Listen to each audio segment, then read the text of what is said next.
Third person point of view. Just tell me what I wanted to know, and I'll set every one of you free, he said while smirking. His deep voice echoed throughout the whole room, but the three men in front of him showed no fear and just smirked back at him. Asa ka, saad ni Said. Kumuyom ang kamao ng lalaki. He punched a sight right on his jaw that made Said tilt his head, but he just smirked even more. Yan na ba yung pinakamalakas sa suntok mula sa leader ng isang mafia? Muling isaad niya na halatang inaasar ang lalaking kaharap. James Trevor, the leader of Titan Mafia, the father of Karina. He's a hot-tempered old man. Do you really want to die? Galit na sigaw niya sa kanilang lahat. For seafoods, it's an honor, Jack answered bravely without any hints of hesitation and fear. James Trevor just gave a loud laugh. Rockford really has the best men, komento niya. The three didn't bother to speak. But I won't kill you just yet. I'll wait for your boss to save your asses and then I'll kill you all together. A victorious smile formed in James' lips as he imagined Rockford's downfall. You really think he would come and save us? Natatawang saad ni Zask. They know Drevon from the start. He won't waste time and effort just to save his men from danger. He would just order someone to do it for him. Of course not. Natatawang saad ni James. But for her, he would. Gumunot ang noo ng tatlo. Biglang bumukas ang pintuan kung saan sila nakakulong at sabay-sabay silang napanganga nang pumasok sa loob ang dalawang babae. Ang isa ay sugatan, nanghihina at halos kaladkarin ng isa ring babae na nakangisi. She was obviously tortured. That surprised them even more. Levi? Sigaw ni Sight nang makita na nakatali ang dalawang kamay sa likod. She was kneeling. Her face was screaming in pain and her eyes begged for death. Now, it will be just a matter of time before Rockford's downfall, he said. Levi's face was full of pain and hatred. Asa ka, she shouted bravely, not minding her pitiful situation. In just a blink of an eye, a painful and loud slap landed on her cheeks from James Trevor. You'll regret doing that, Sight said with a tone full of threat and anger. Umalakak lamang si James at diniinan ang paghawak sa pisngi ni Levi. Sa kabilang banda, Levi point of view. It's been 5 long hours of pure torture. I just wanted to give up and just let out my last breath. Pero kada maiisip ko kung ano ang kalagayan ng anak ko, magulang ko at ni Drevon, hindi ko kayang panghinaan ng loob. I have to survive. I have to see them alive. Masakit ba? Tanong ni Karina habang nakangisi. The both of them were looking at me with a mocking face. Hindi ko na mabilang kung ilang beses na ba akong pinalo ng latigo habang ang mga kamay ko ay nakatali gamit ang kadena. This was beyond my imagination. It's painful and it's unbearable. Dalhin na natin yan sa ama mo. Malamig at walang emosyong saad ni Riley habang nakatingin sa akin. I glared at her, not minding the wounds and pain inflicted on my body. Marahas na inalis nilang dalawa ang kadena na nakatali sa kamay ko at sinimulan akong kaladkarin sa lugar na hindi ko malaman kung saan. Sobrang sakit, parang impyerno. Kinaladkad nila ako patungo sa isang pintuan.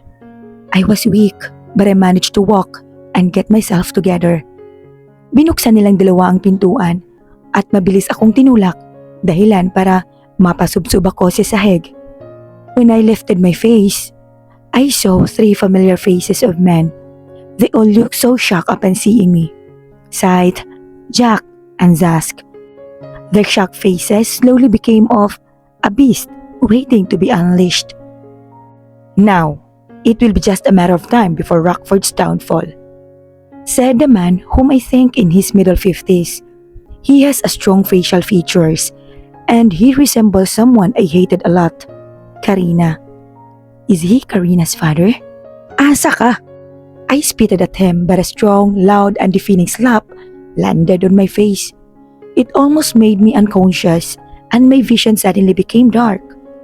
Sinabunutan niya ang buhok ko at inilapit ang kanyang mukha sa mukha ko. He stared at me straight to the eye. Rockford will die in my own bare fucking hands, he said with intensity and rage. As soon as he said that, a loud sound of bomb shocked everyone. I guess they're here. Nakangising sa ni James. Agad na kumilos ang kanyang mga tauhan at lumabas ng kwarto kung nasaan kami. My heart was beating fast. As much as I wanted to be saved, I really do hope he's not here. I hope he didn't came to save me. Sa kabilang banda, third person point of view. A loud sound of bomb signaled everyone to attack. Spade and Natalia, you should go west. Andre, Hero, and me would go to the east. Travis and Nightmare, you stay here and fucking kill older men. This will be our meeting point. We have 45 minutes. Utos ni Drevon sa kanyang mga kasama. Copy. Sabay-sabay na sagot nila. They started to run different ways, killing everyone who wished to go against their ways. Samantala, Spade and Natalia. Not a scratch, babe. Paalala ni Spade sa kanyang asawa. Natalia just rolled her eyes, as if she would let anyone put a scratch on her. They both ran towards the west part of the area, trying to find them. But they were welcomed by gunshots and assassins. They both fought smoothly, like they've been doing it all their lives. Spade was just firing his gun endlessly, while Natalia was having physical combats with enemies. Babe, let's go! Saad ni Natalia, matapos nito makipaglaban at mabilis na hinatak paalis sa lugar na iyon si Spade. They both ran towards the end. Binuksan lahat ng pintuan, ngunit ni isang bakas kung nasaan ang kanyang kapatid at mga kasama nito ay wala. Hinawakan ni Spade ang earpiece na nakakabit sa kanyang tenga at inon ito. West side, cleared, they're not here. Samantala, Drevon, Andre, and Hero, sa kabilang banda naman ay tuloy-tuloy lang sa pakikipaglaban ng tatlo. Drevon fought like he wasn't enduring the pain from his gunshots. It was swift and smooth. Drev, they're not in the west side, saad ni Andre na nasa likod ni Drevon. Then, they're here, sagot ni Drevon. Mas lalo nilang binilisan ang kanilang kilos. Titan assassins can't even cope up with their fast pace and perfect movement. This is so amateur level, Drev. Natatawag saad ni Hero habang patuloy na pinagpapatay ang kaharap niyang mga lalaki. It looks like he's not even exerting force to kill away his enemies. Ilang minuto pang lumipas bago nila tuluyang naubos ang kanilang mga kalaban. Binuksan nila lahat ng kwarto na kanilang madadaanan. Wag! Sigaw ng isang babae bago pa man nila mabuksan ang isa pang pintuan. Sabay-sabay silang napatigil sa paghakbang at kumunot ang kanilang noo. Tumingin silang lahat sa babaeng sumigaw at sabay-sabay na itinaas ang kanilang baril ng mapagsino ang babaeng iyon. Where the fuck are they? Galit na tanong ni Drevon. Nasa loob.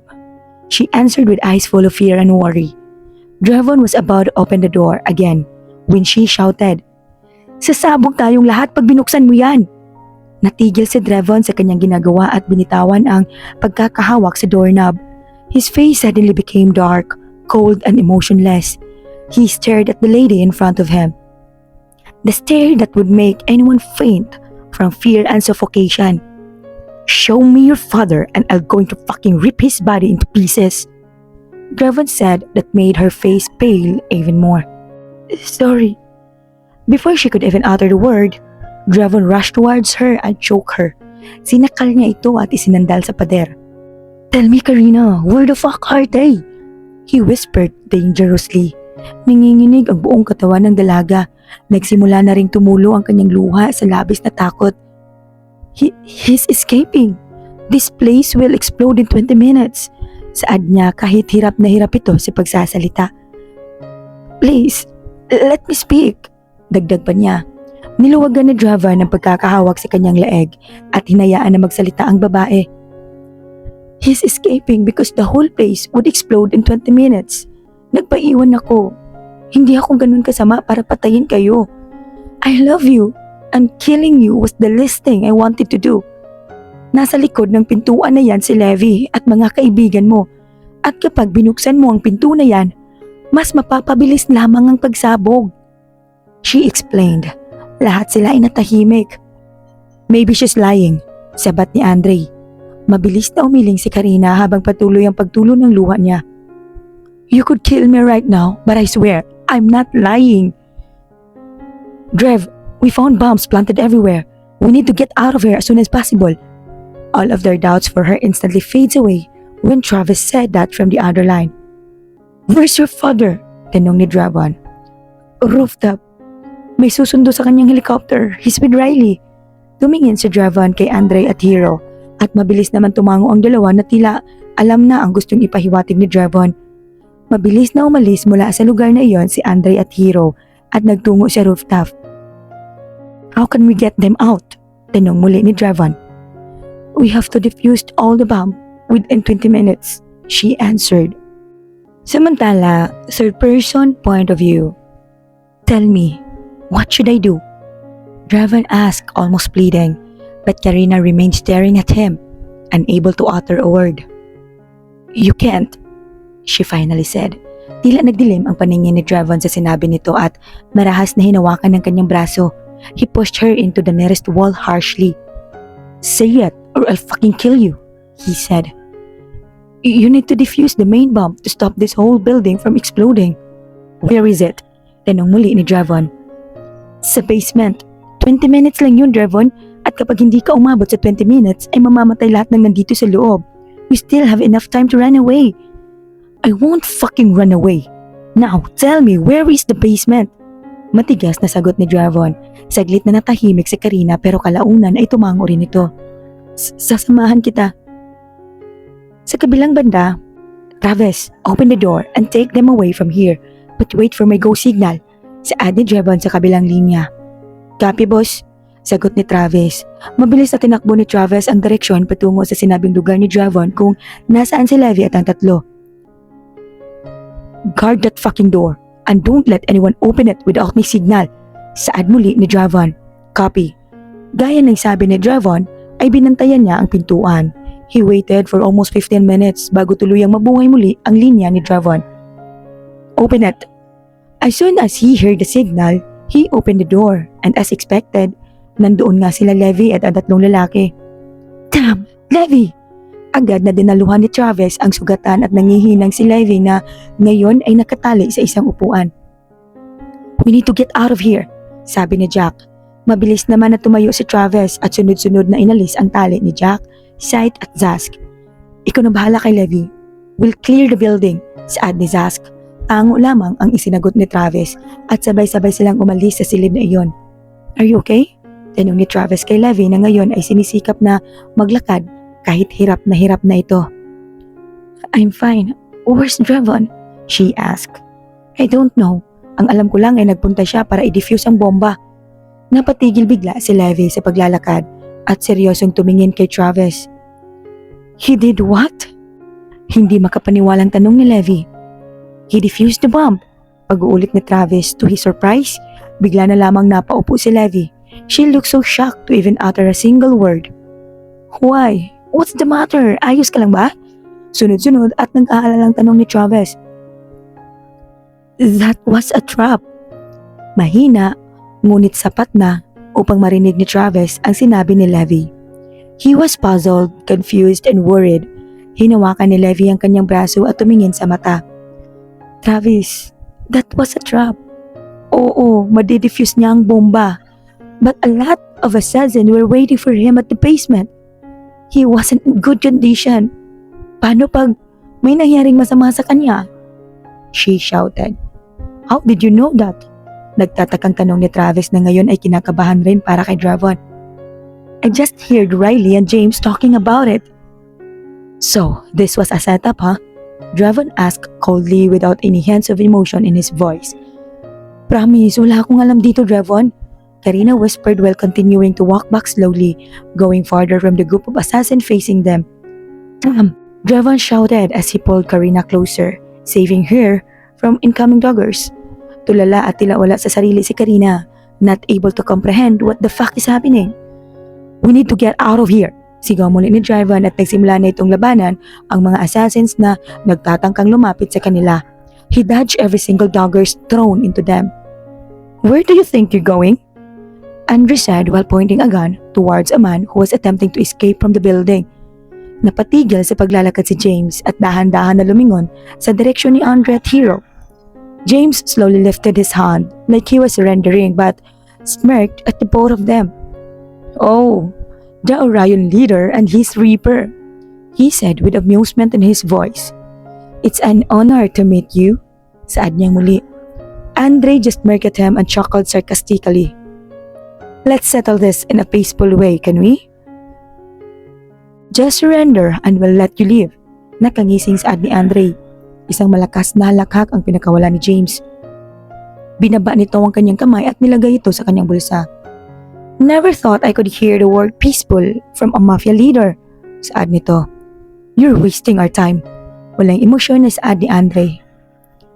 "After I killed Rockford, I will kill you." Before he could finish his words, kinasan ni Hero ang kanyang baril at mabilis na pinaputok ang baril nito, ngunit sinadya nitong hindi matamaan si James.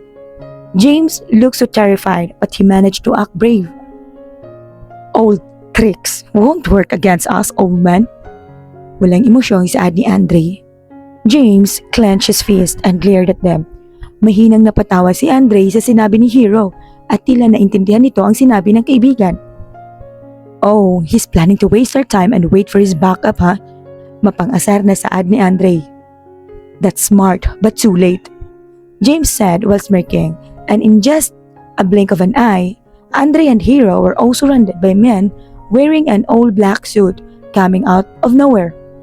"Bring it on," Andre said confidently. "Where do you think you're going?"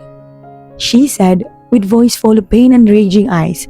She pointed a gun at them which made them stop from their truck. Napatigil sa paglalakad ang dalawa at napatingin sa babaeng nasa harap nila ngayon. Travis and Riley's eyes met for a second. It seemed that the world stopped spinning for them. Pain, sadness, and betrayal was evident on both of their eyes. Silence filled the whole place. Hindi malaman ni Levi kung ano ang dapat niyang sabihin. The atmosphere was so tense and painful at the same time. "Stop it, babe," Travis finally uttered. Kusa na lamang tumulo ang luha sa mata ni Riley. She gulped and tried to remain fierce. She bit her lower lips and tried stopping herself from sobbing. "Babe? Bullshit. Ano bang kulang, Travis? Ano bang meron sa kanya na wala sa akin, Travis?" She shouted in frustration.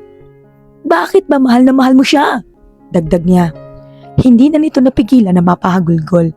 Levi suddenly felt a pang of guilt and pity in her eyes, and Travis just stared at her.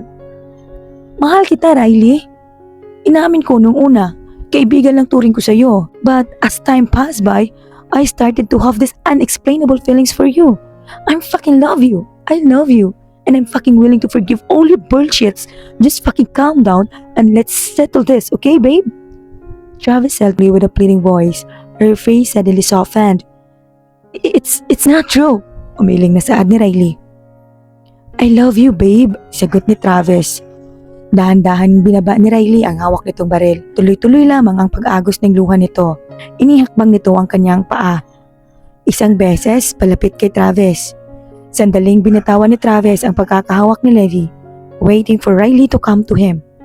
"Sorry," nagsusumamong saad ni Riley habang naglalakad palapit sa kanila. Travis just nodded like he understood everything. Isang hakbang na lamang ang pagitan nila. Their eyes were both hurting but love was conquering everything.